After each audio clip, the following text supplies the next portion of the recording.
and it's lovely to meet you all. I can only see a few people there, but when you take the slide off, maybe I'll see people again, will I? I'll have a go in a minute. Anyway, yes, my name's Judy Wajcman. I thought the easiest way to organize the talk really was to talk about these 3 publications, because a lot of time elapses between them, right? So the first book I actually published in 1991, and it's got the flavor of the discussions about gender and technology at that period of time, right? And then I do this technofeminism book in 2004, and the discussion has shifted about gender and technology. And then recently, the last year, I did a report for UN Women who asked me to do a report on what's happened in the last 25 years. I mean, they say since Beijing, because, the UN Women have these big conferences, and their last big one was in Beijing, and they sort of say what's happened in the 25 years since then, in terms of the way technology's changed and how it's affected women. So I was just going to organize the talk a bit going from one thing to another. So is that okay? Yeah, that's why. You can take that slide away now. That was just to kind of show you what I'm trying to do, because then I'll be able to see people, which I would like. Okay, well, oh, fabulous. No, that's great. That's very nice. Okay, I can see lots of you. Fantastic. All right, very good. All right, well, just to get going, I mean, I guess I'm sometimes kind of asked, and you'll be familiar with this too, about whether we're living in a post-feminist world, post-modern world, post-feminist world, the fourth industrial revolution. Some people say to me, is it still relevant to work on gender and technologies? Is this still a relevant issue, or has the issue been resolved and gone away? And as you can see, I've sort of gone back to this issue over decades, for a very long time, because I think it is still a relevant issue, and I'll give you a sense of how it's changed and why that is. If you were to look at the very first book, Feminism Confronts Technology, that, as I say, I wrote, it was published in 1991, so it really comes out of feminist work on technology from the 1980s, right? Why I got interested in these issues in the 1980s is that already it was clear that there was a shortage of women in what we call STEM subjects, science, technology, engineering, and mathematics, right? That there was something about technical subjects that made it hard for women to enter. And we spent a long time writing about all kinds of ways we could encourage women into doing more maths and becoming plumbers and engineers and all of these sort of things. And at the time, one of the sort of critiques, a lot of these policies didn't work very well. So one of the first critiques really was to say that a problem with the early analyses of gender and technology is that we were focusing on women as if women had the problem. And we sometimes refer to this as the deficit model, that there was a problem in women. Women didn't have enough confidence, women didn't have enough skills. Why didn't women go into these professions? A sort of deficit model. And I was trying in that book to shift off that kind of model in 2 ways. I was trying to argue that there was something about engineering culture, workplace culture, that made it a chilly environment for women to enter. So I was saying it was a cultural issue about workplace culture. But I also wanted to make an argument about the gendered nature of technology itself, right? So they're the 2 things I'm going to talk about today, really. Workplace culture, the culture of technology, and does it make sense to talk about technology itself being in some way gendered? So my whole talk is going to be about kind of those 2 things. And what was very clear in the early debates is that there was very much, how can one say, a sort of split between people who were arguing that technology reproduced gender oppression and gender discrimination and gender relations, and more optimistic writers who thought technology would be liberating. And I was trying to argue that actually there was a problem with both of these dichotomous views, and that really one had to be critical of technology, but also look to the transformative potential of technologies. And in this, I was very inspired by Donna Haraway, and maybe some of you have read Donna Haraway's work. Anybody nodding? Yes. Okay.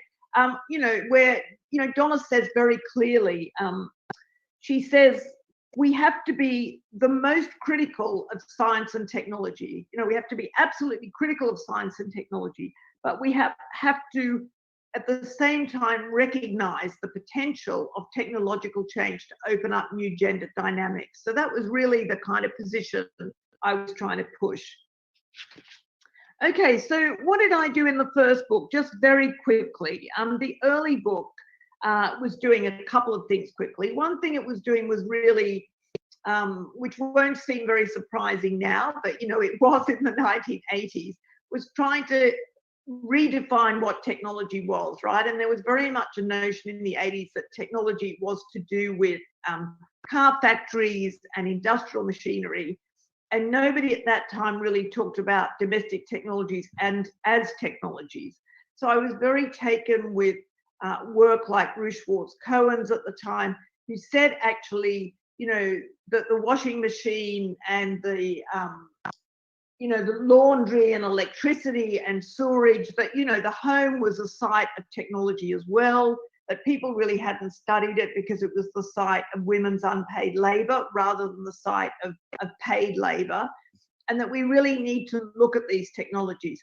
I mean, in a way today it's kind of obvious because things like mobile phones go with us everywhere. They're not either in the private or the public sphere. But at that time there was very much this split, and we only looked at technologies in the public sphere. So it was part of feminist work at that time to revalue housework. You'll remember that, we had to, make visible all of this unpaid work that was going on in the home, the fact that women mainly did it, and that there were a whole lot of technologies implicated in that kind of work. And related to that was really, trying to get at the idea that what we thought of as technology was historically rather recent. And there was this fantastic book by a woman called Ruth Oldenszijn, who wrote a book about the history of engineering. And she says that it was only really in the late 19th century, when engineering becomes a profession, that engineering starts to define certain kinds of technology, and other kinds of activities are seen as non-technological. And let me give you an example, because maybe this will appeal to you as you're in an arts college. I mean, if you ever come to London, to the part of London in South Kensington where there are big galleries, you'll find that on one side of the, there's a street called Exhibition Street. And on one side of the street is the Science Museum. And on the other side of the street is what's called the Victoria Albert Museum. And in the Science Museum, they have spaceships, and they have trains and steam engines, and all of that sort of technology is there. And in the other side, they have arts and crafts and furniture, right? So tapestry, clothing, furniture, all of those things are in this other museum. And actually, to me, they somehow instantiate, a 19th century division between what technology is and what arts is, right? That somehow arts and crafts aren't technology, and that in the Science Museum, you have technology. And actually, by coincidence, I met the director of the Science Museum, who had been a director of the Victoria Albert Museum. And he said to me, to this very day, many, many more women visit the Victoria Albert Museum, the Arts and Crafts Museum, than visit the Science Museum. So what I'm trying to say is that there's a long history to this association of masculinity and femininity with different types of activity. Yeah, and that it's very historically specific, and it wasn't always the case that we thought of kind of engineering and technology as to do with machines. And part of that process, actually, why it was very important to uncover that, is that it also enabled us in the early women's movement, and still to this day, to recover women inventors. But the other myth we were very much arguing against is that somehow men invented, you know, it's always Edison. Edison invented the light bulb, but, you know, there's all of these male inventors who are seen as the inventors of technology. But once you extend a definition of what technology is, then of course loads of women inventors also come into view, right? And we get a very different sense of innovation and invention and genius. And if you think about this project, which, you know, I loosely talk about recovering women from history. You know, feminist historians did a lot of work in the 80s and 90s. Recovering women hidden from history, we used to call it, yeah?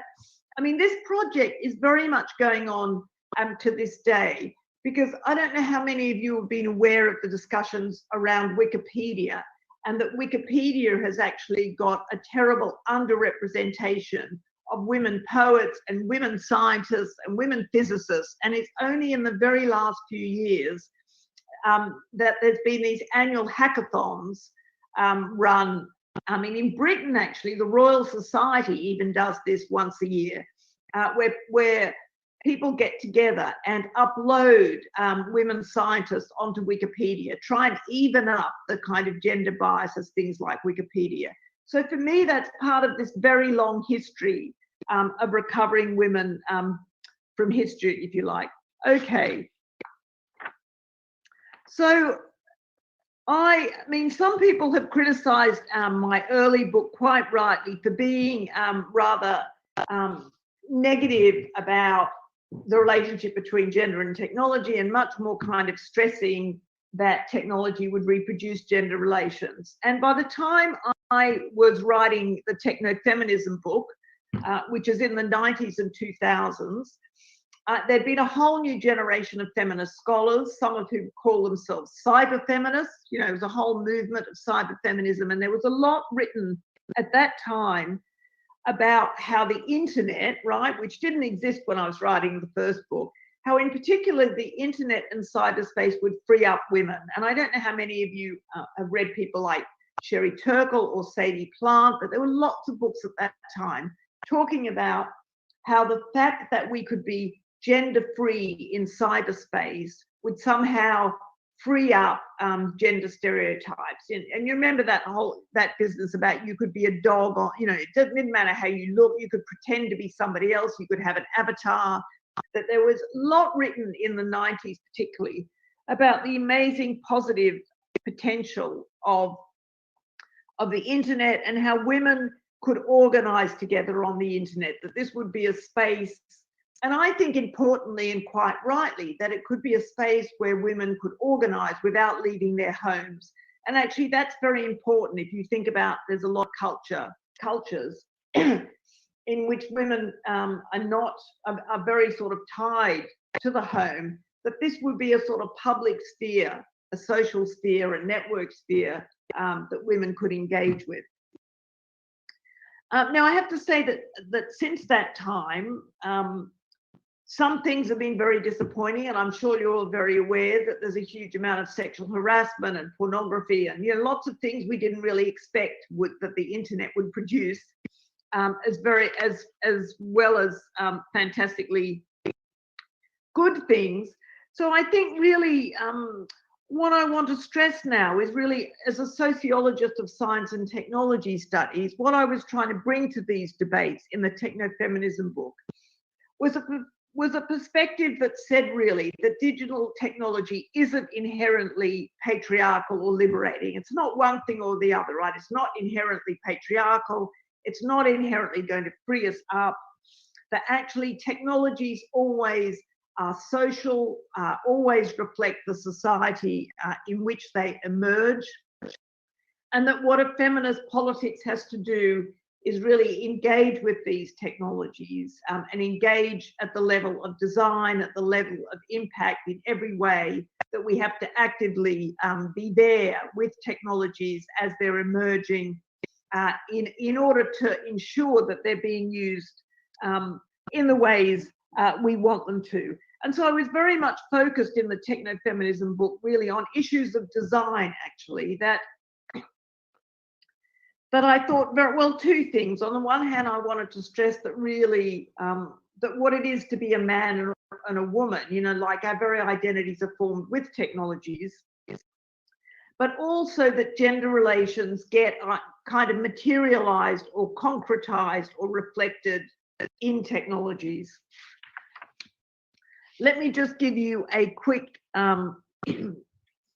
couple of examples. If you think about things like robotics, I mean, I go to a lot of conferences and there's lots of robots and lots of designs for artificial intelligence. And to all of us, it's very striking how you know, how much a lot of these robots are very kind of gender stereotypical, if you like. I mean, I even I was in Texas a few years ago and I went to NASA, where the first, you know, which was where they first, the rocket first went that landed on the moon, you know, and they've got the original laboratory there with all the original stuff that the astronauts had. And they had these new astronauts, robotic astronauts, right? They were thinking about sending robots rather than people into space.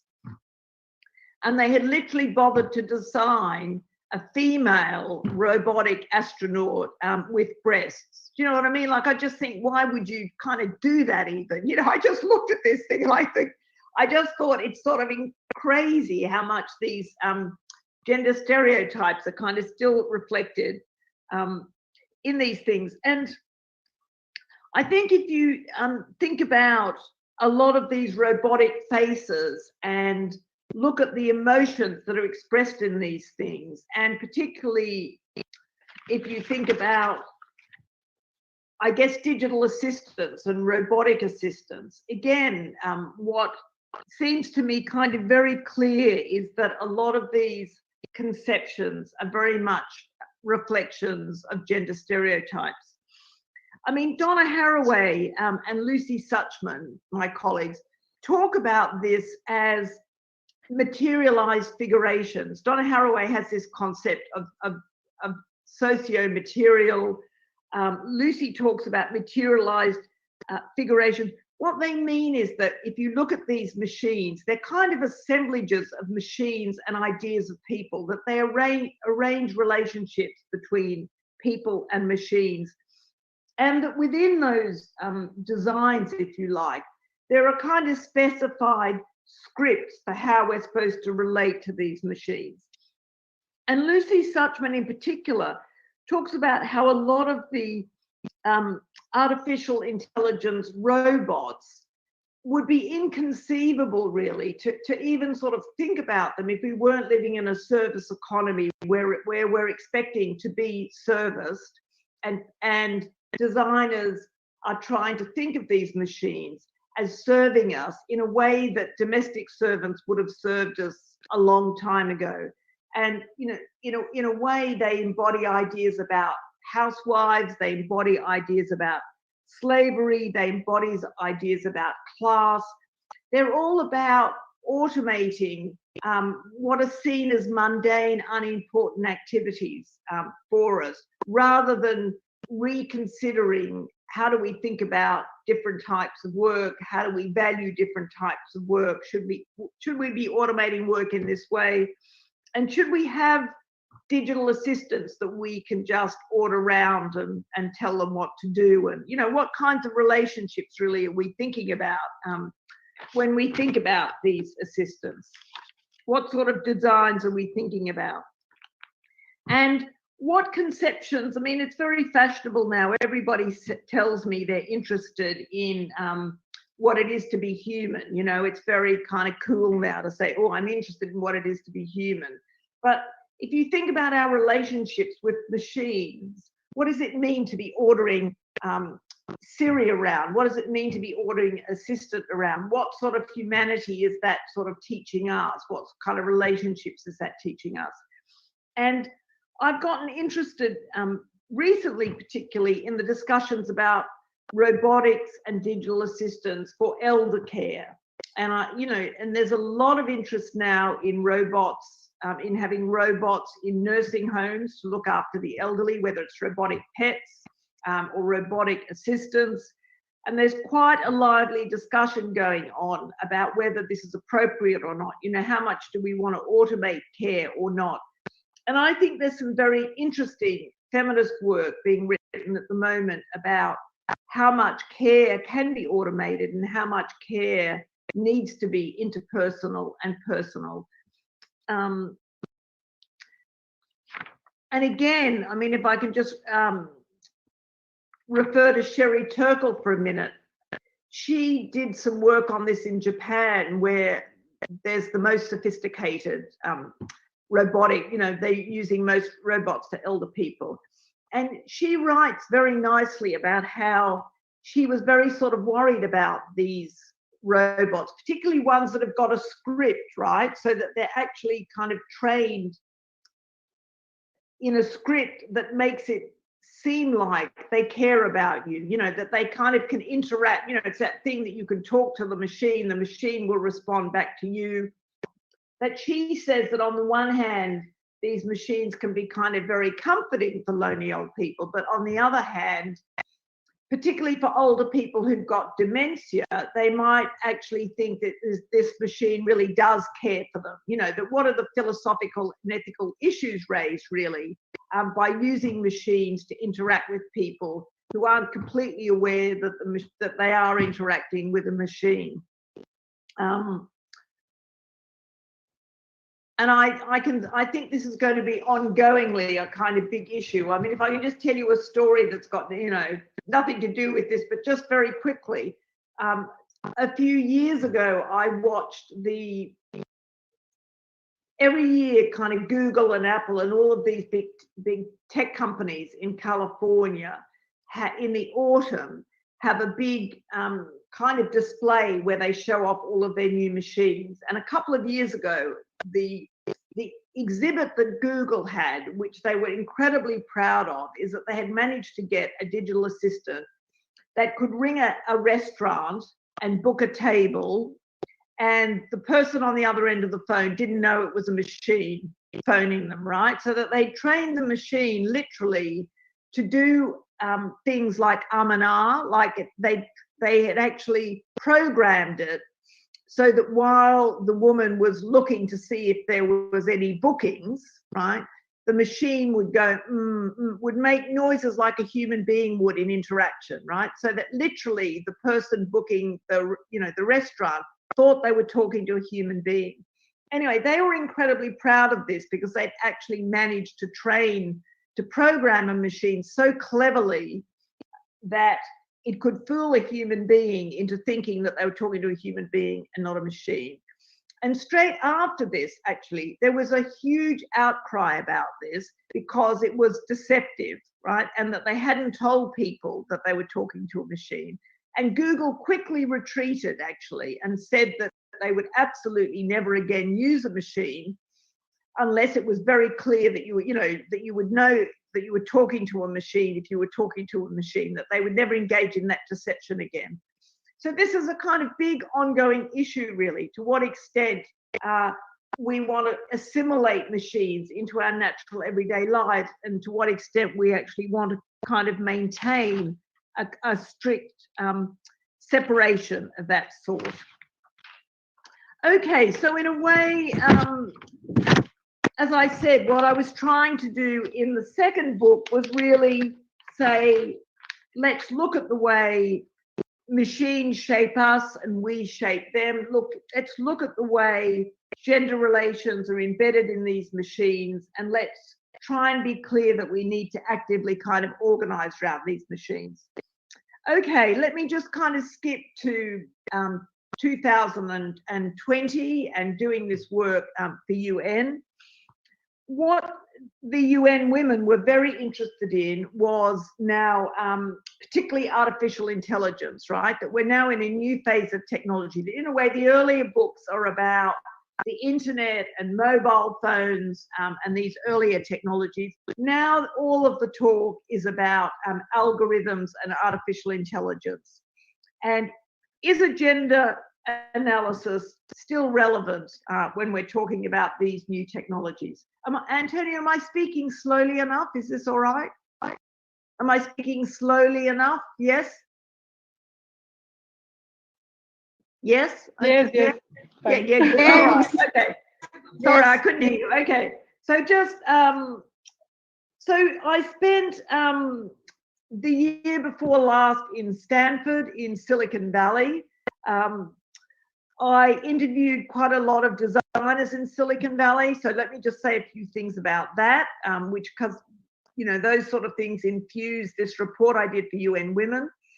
I mean, the first thing that struck me is that it was 30 years or something since I'd written the early book, and still the tech culture, well, I shouldn't say still, because the tech culture of engineering now is much more now a culture of artificial intelligence and machine learning. Like, the technology is very different. But suddenly I was faced with the same kind of, they actually call it bro culture, B-R-O, bro grammars, bro culture, right? That I find in Silicon Valley a very masculine, young culture. Like, most of the people I'm interviewing are young guys, basically. And again, there's a discussion as if it's a new problem about the fact that these workplaces aren't very friendly for women.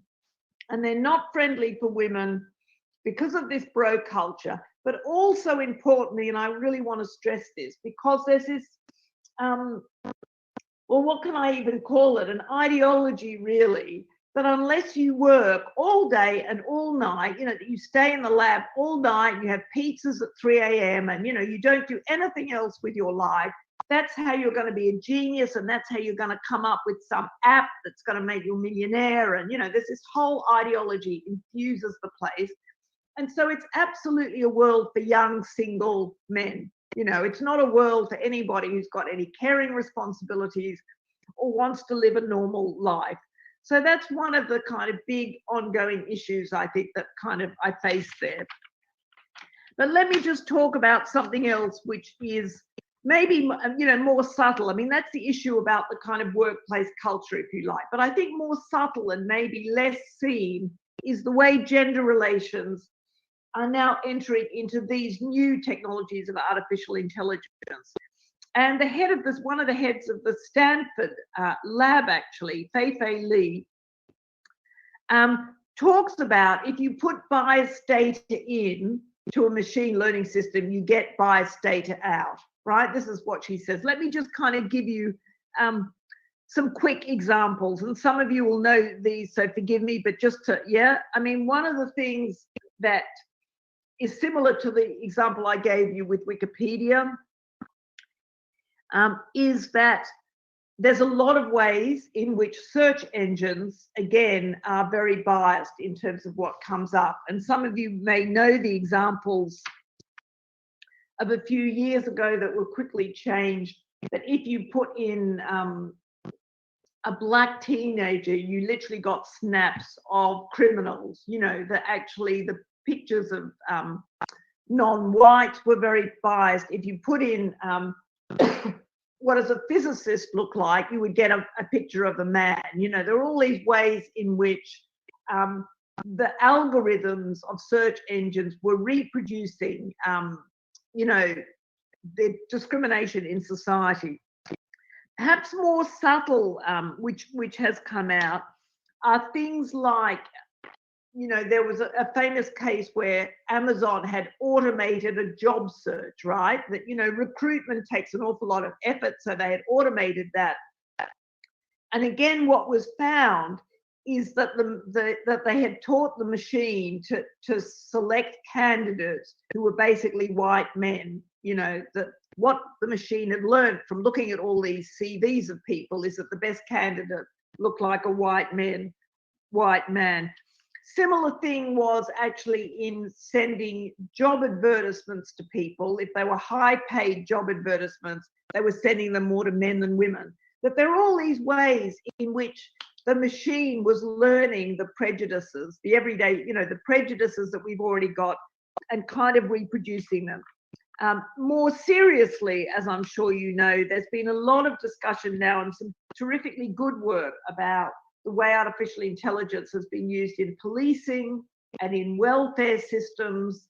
Some very good books on this stuff, and how they reproduce discrimination. And the point I want to kind of stress about that, which is the sort of key point actually, is that when the police force, for example, or when Amazon recruitment use artificial intelligence, they legitimate this as being more objective than human beings, right? That we'll automate the recruitment system to get rid of the biases and prejudices of normally people who look at job ads, or policing as well say this, right? But actually, under the objectivity are the same kinds of discriminatory practices. So I think it's important to think about how a lot of these systems are, how these systems are legitimated and what the reality of these systems kind of is. Sorry, did someone have their hand up or no? No? Sorry, I just thought, yeah. Okay, I mean, the other big issue we could talk about, I know you wanted me to talk about my book, so I'll just finish this bit maybe in a bit. The other stuff is that, a big issue, I think, is the harvesting of data, and that all of these systems are built on the free data that we're giving away. And it seems to me that one of the very important debates really is to what extent we can challenge the business models of a lot of these kind of big companies. Do we want to, do a politics around owning our data, rather than giving it away for free? And all of these systems rely constantly on being fed on our data. So that even things like, I was on a panel once with a guy who had designed automated systems in the home. There's systems in the home where you're part of smart houses that you can come in and, on your mobile phone, you can set the central heating, and you can run your house from your phone. And I said to him, well, how are you getting the data to design these things? And he said, basically by spying on people all day, that if we weren't allowed to do that, these systems wouldn't work, right? So all these systems rely on a constant feeding of our free data in order to make their profit. So it seems to me that's a kind of very important issue, not specifically feminist issue, but I think it's part of the kind of broader issues about who should design these technologies, what part should citizens play in deliberating about these designs, and where should they go? Antonia, the last slide I gave you was just a kind of amusing one. It's kind of Google themselves now saying, is it easy to get or not? Don't worry if it's hard to get. Huh? It's just, this has led to a huge business now in what's called the ethics of information, right? Here he is. This is the head of Google, Sundar Pichai, who's, because they, I put it up as partly an ironic slide, right? Because basically they have been caught out, their search engine, doing things as I've said below, mislabeling gorillas as black people, a lot of the stuff they've been doing is very questionable. And now they themselves are saying the world of technology is shifting to saying not, I'll build it just because I can, but, should I? And so there's now a huge kind of business in ethics. All of these companies have set up their own ethics committees and ethics, everything, huge numbers of philosophers. And I'm very critical myself of what I think of as self-regulation, the pretense that these companies can basically regulate themselves rather than needing outside regulation. And I also worry that the way in which ethics of AI is defined is very narrowly and doesn't look at the broader issues that I've been talking about. So I just leave you with that. Anyway, maybe I'll finish with the gender and technology books now, and we can talk about them. And then if we've still got time and you want me to, I could talk about my Press for Time book. Antonia, if you like, whatever. What do you think?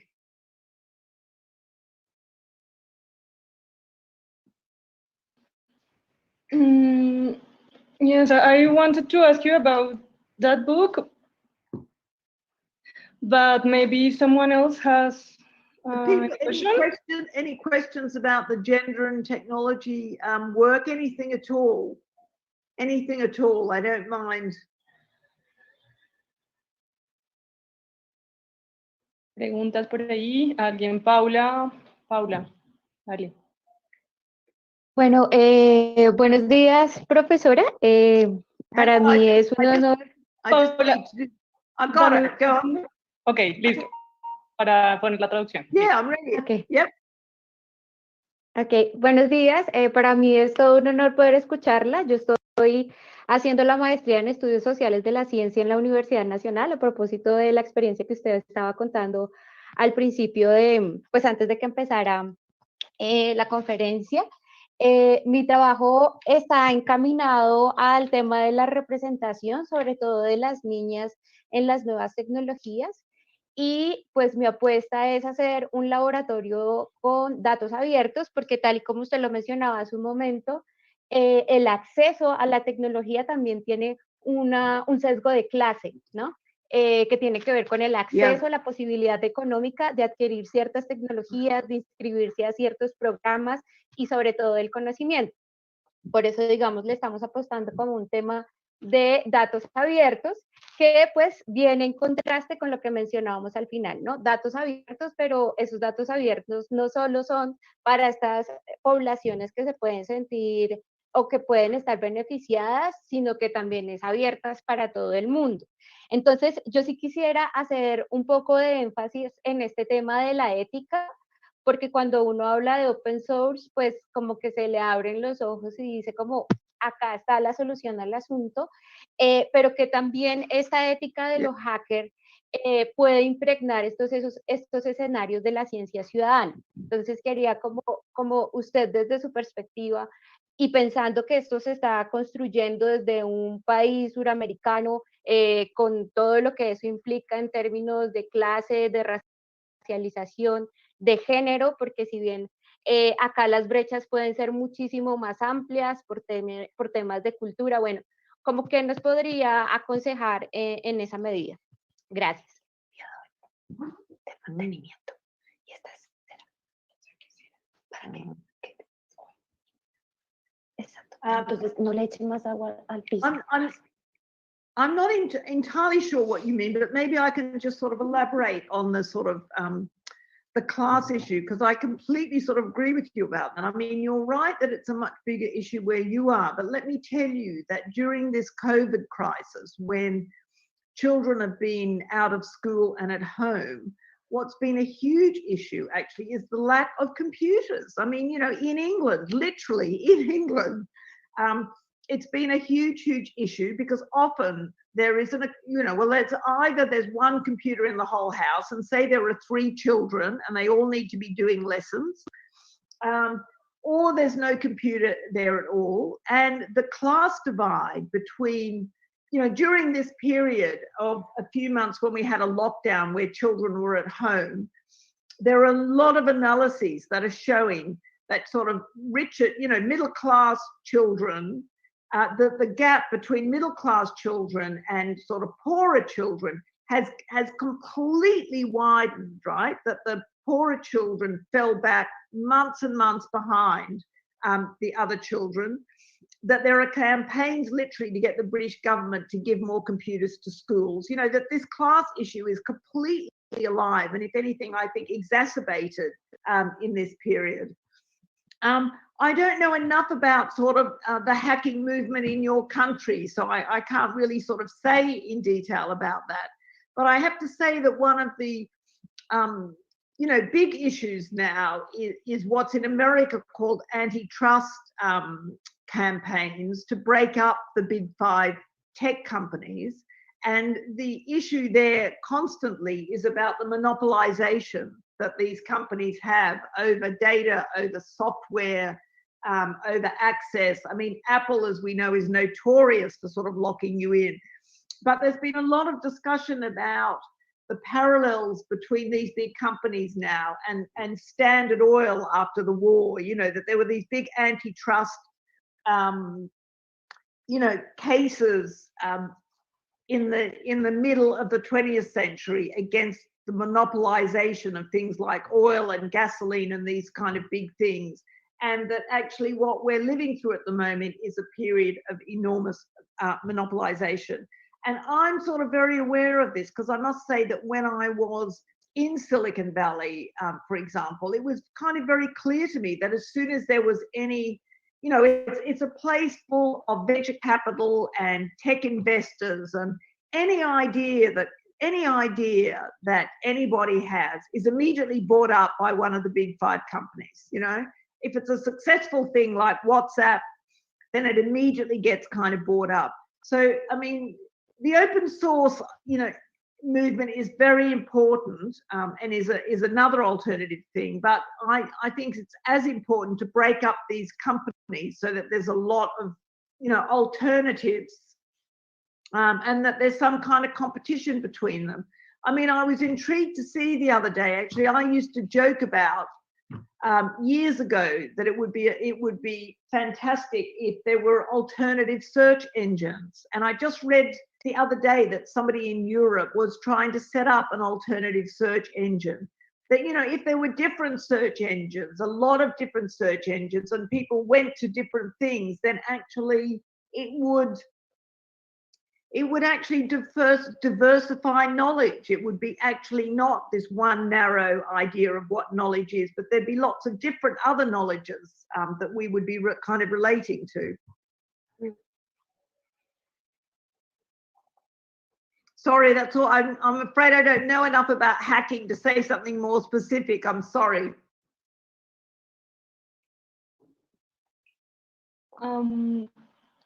Eliana tiene la mano. Yes, hi.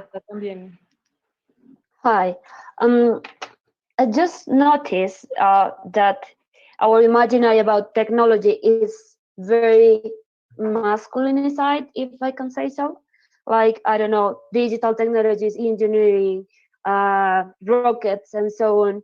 But what about the worlds that they are shaped by feminized technologies? Like, I don't know, perhaps like this crafting technologies to analogic technologies and textiles, of course. What about them? Sorry, what do you mean? What about? No, yeah, I think it's like why we don't have them into consideration when talking about technology. And of course, it's something that is a historic consequence, but is also kind of a call for us to think about them also as technologies, because sometimes we think that technologies are only the digital ones, but at the end is knowledge too, and there are many kind of knowledge. No, I completely agree with you. And I mean, the thing that's very striking actually is how overvalued the skills are in Silicon Valley. I mean, it's a very old feminist point that actually we need to revalue what kind of work is highly paid and what kind of work is valued. And what's I just found shocking there is that kind of young engineers who go into Facebook earn a fortune, a complete fortune, just because they can do a bit of programming and machine learning. And, nurses and care workers and, are paid so little. And, that's an issue for society. How is it that we value this so much more than other kinds of work, or artistic work, or craft work? Or I completely agree with you, actually. That it's, we've got very skewed in terms of the pay, the remuneration for certain kinds of work as opposed to other kinds of work. And I mean, can I just say that computing is a classic, because there've been some terrific books written about the history of computing that say that after the Second World War and during the Second World War, women used to do it in Britain and America. Women used to be the programmers, and it was very low paid then. And now it's much more a male profession, and it's somehow incredibly highly paid. That what's programming has changed historically, in terms of its gender and in terms of its pay.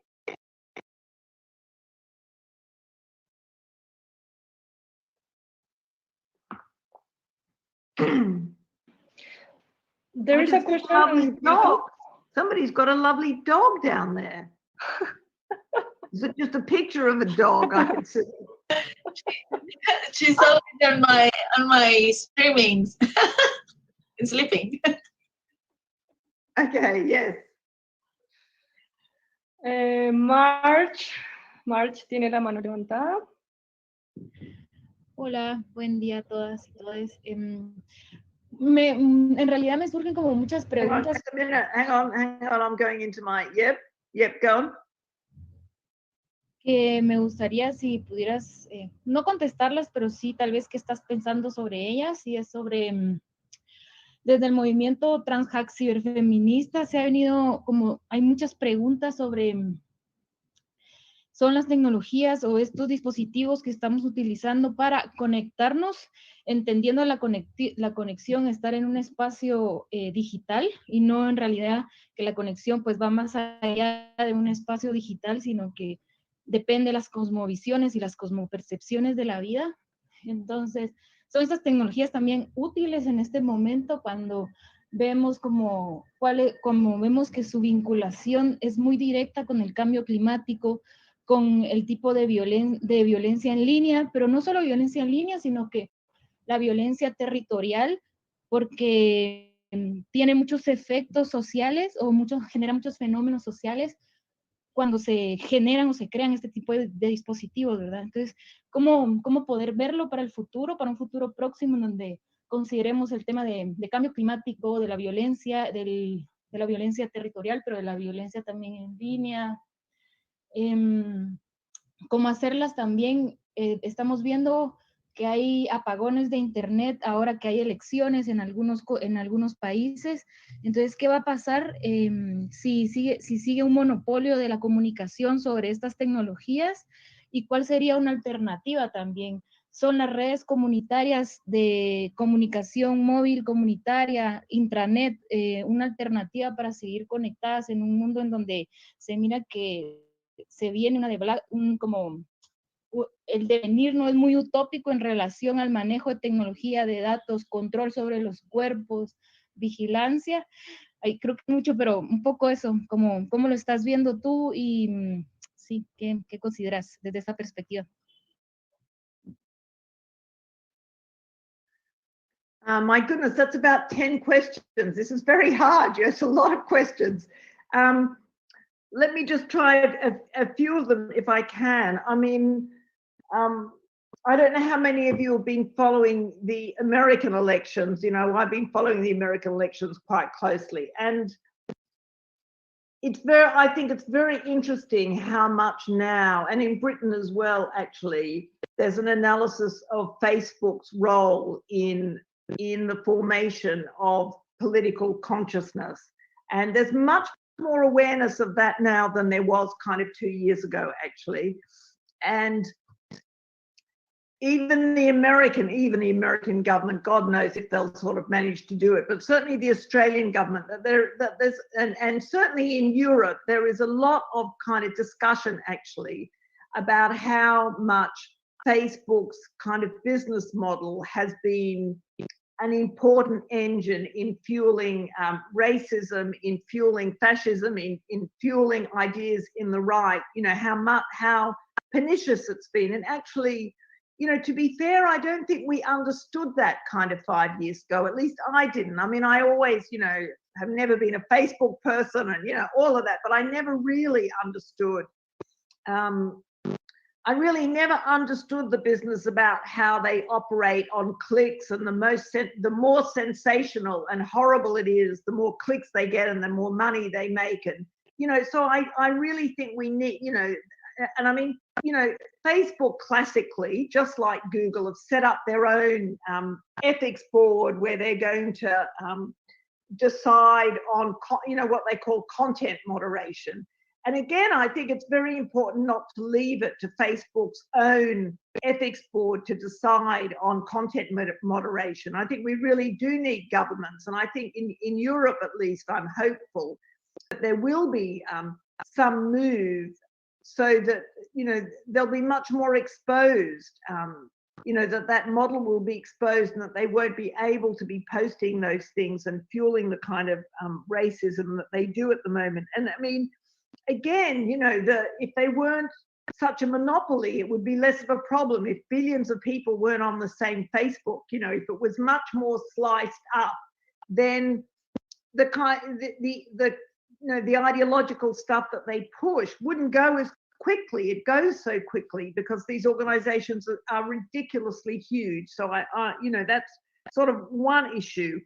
I mean, similarly, I have to say that, you know, when I wrote, you know, technofeminism, for example, I mean, I mean, it wasn't yet the age of the kind of internet like it is now. I absolutely, I mean, I knew that the internet was full of pornography, right? That was obvious to everybody, that a huge amount of what is on the internet is pornography, that was one of the motives for it, if you like.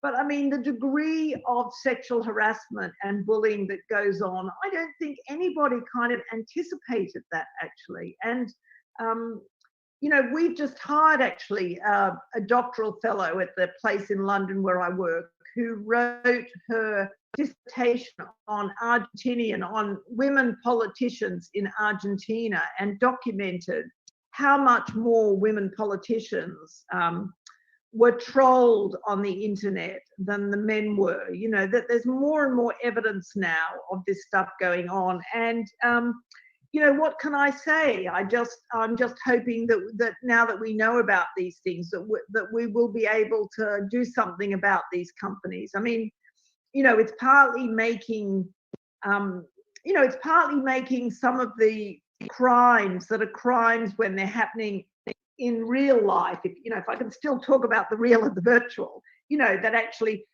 bullying and things on the internet could be criminalized in the way that it is criminalized if it's happening in the everyday world. So there's lots of ways in which I think we're just very slow, actually. That's the terrible thing. We're very slow in catching up with these developments. I think it's just taking us, you know, we're running far behind in trying to kind of regulate these things.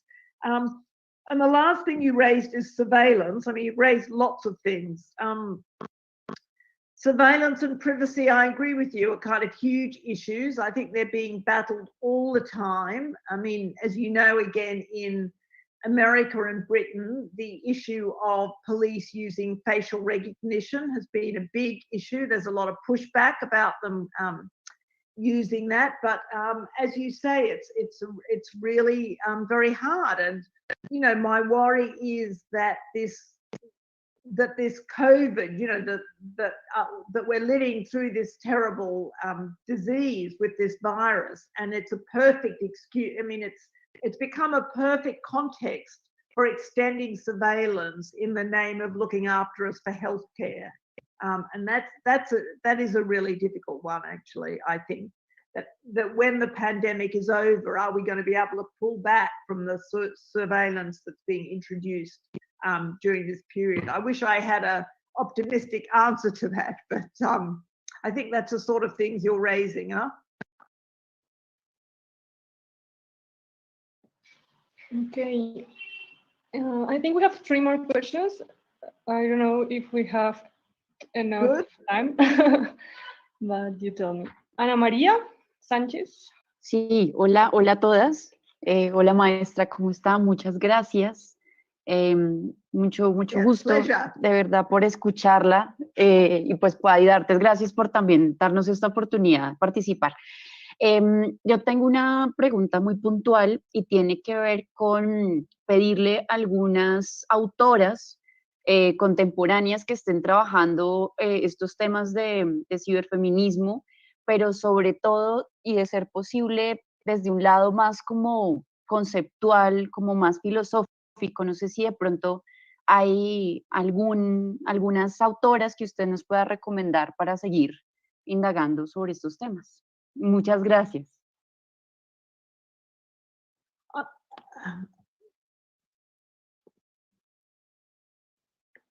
Yes, I have to say that one of the most heartening things to me is that a lot of the best work that's being done, radical work on gender and race and artificial intelligence, is being done by centers run by women now. And that absolutely, when I started 30 years ago, was like absolutely not the case. And now there are fantastic women.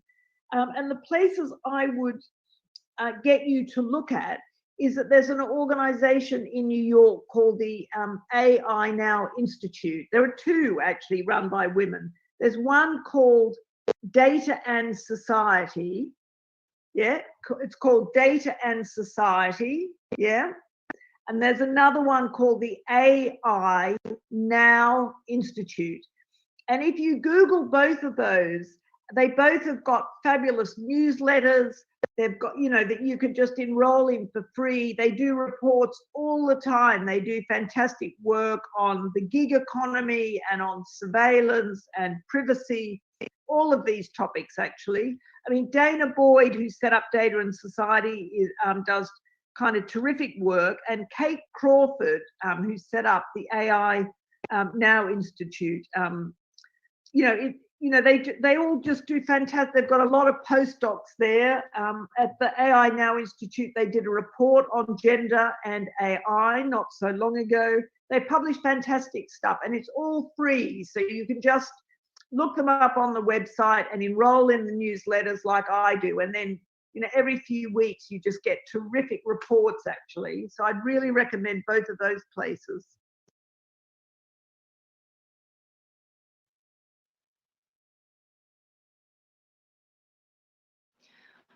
Okay.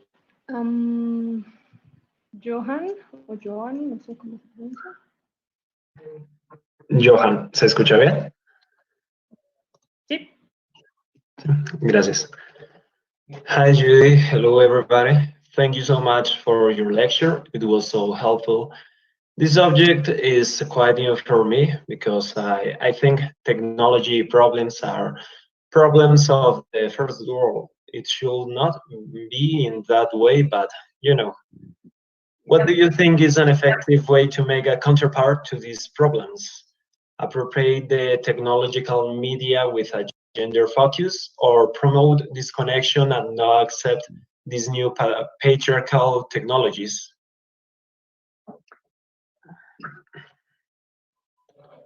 I mean, it's a very good question, and I'm very careful in my work to say that the answer isn't to disconnect and refuse technologies, but to redesign them. That's been my theme all my working life, in a way. I mean, I really do not agree with, switching everything off and going and living in nature and kind of rejecting the technological world. I mean, we just can't do that. There are wonderful things that the technology is enabling, and I've written a lot about mobile phones and how they facilitate intimacy and relationships and care and people keeping together and all sorts of things. So I think there's a lot in the technologies that's fantastic. I think the issue is that we really need to have a broader range of people participating in their design so that we've got more alternatives. You know, we don't have to have one search engine that monopolizes all search engines. We don't need to have Facebook designed as it is. You know, we can design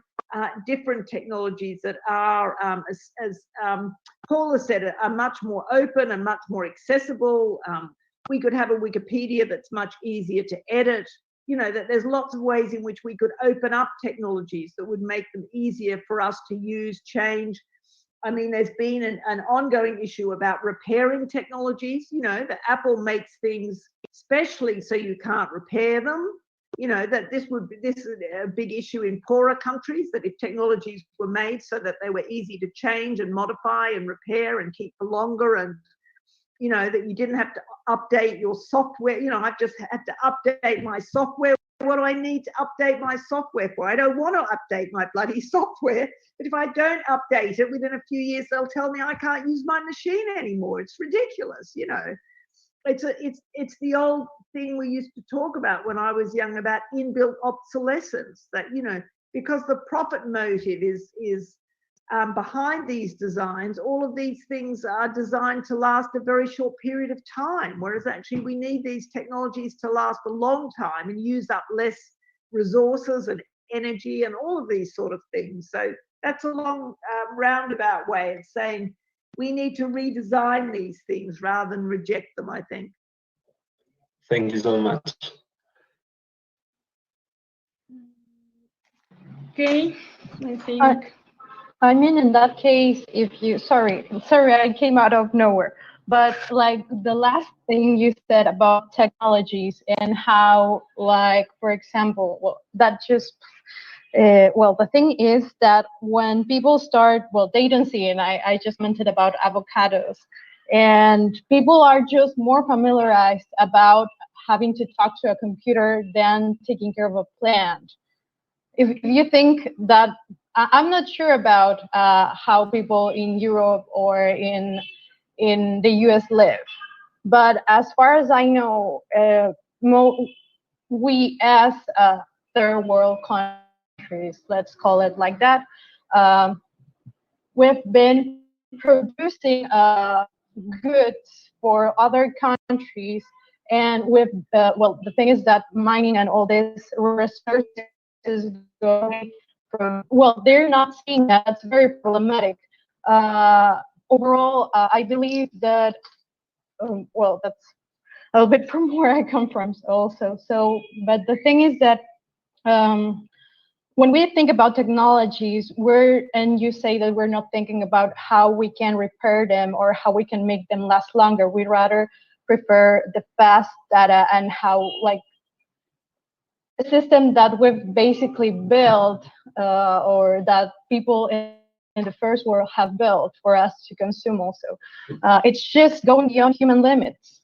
Like, the capacity of the processing is just so big that there's no human capable of doing what computers do. And sorry, I'm just like making a small talk about what I've learned today, if that's not a bother.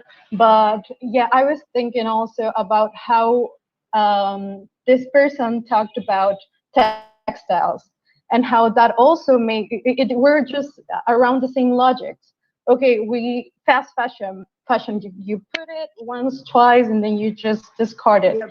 And this also reminds me a little bit of a movie I saw a couple of years ago that it's based on this book. I think it's from the 60s or 70s, and it's there's two movies I really like. It's Soylent Green, and the other one is Un Mundo Feliz, A Brave New World. Oh yeah.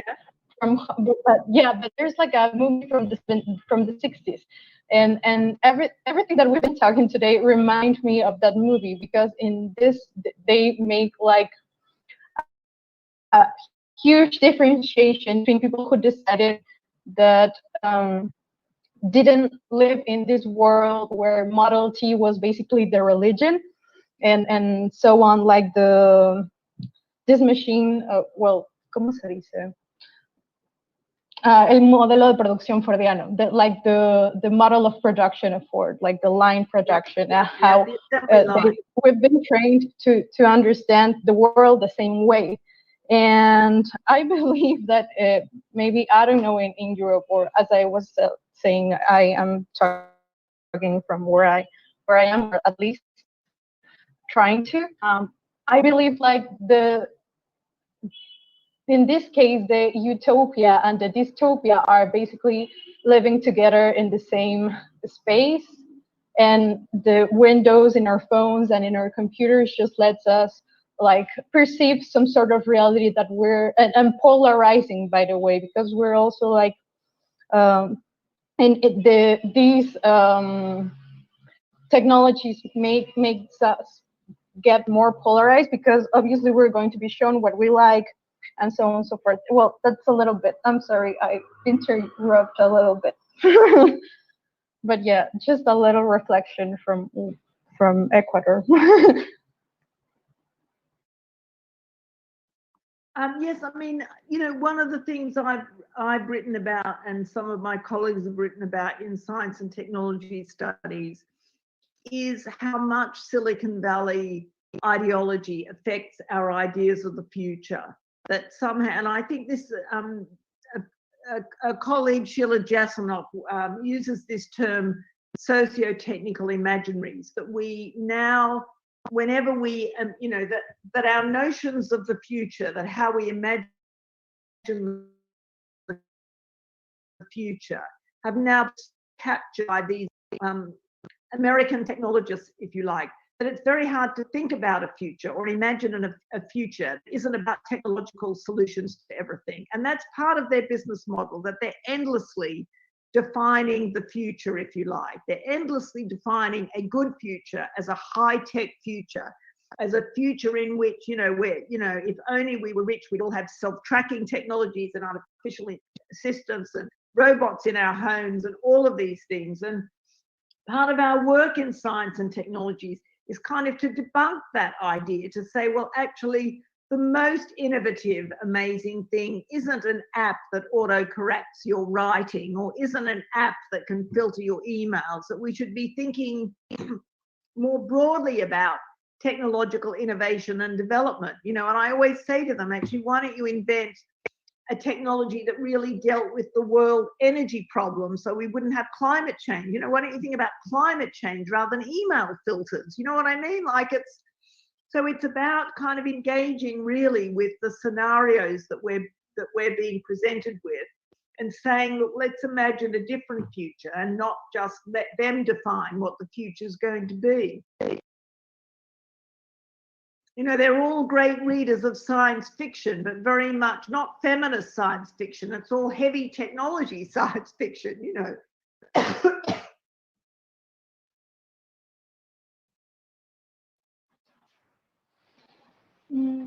Thank you. Oh, right. Well, I think it's time. yeah, I think it probably is just about time. Yes. So thank you very much, Judy. We are so glad. Well, it's great to meet you all, actually. They were really tough questions you asked me, so I'll go away and think about them. I'm sure I'll think about better answers when I get off here and think, oh, I wish I'd said this or that. But good luck with your work, all of you, and very, very nice to meet you all. I hope your work goes well and your studies go well and all your activities and everything. Okay, bye. Thank you very much. Thank you so much. Thank you. Bye. Thank you very much. Bye. Bye. Gracias. Bye. Thank you.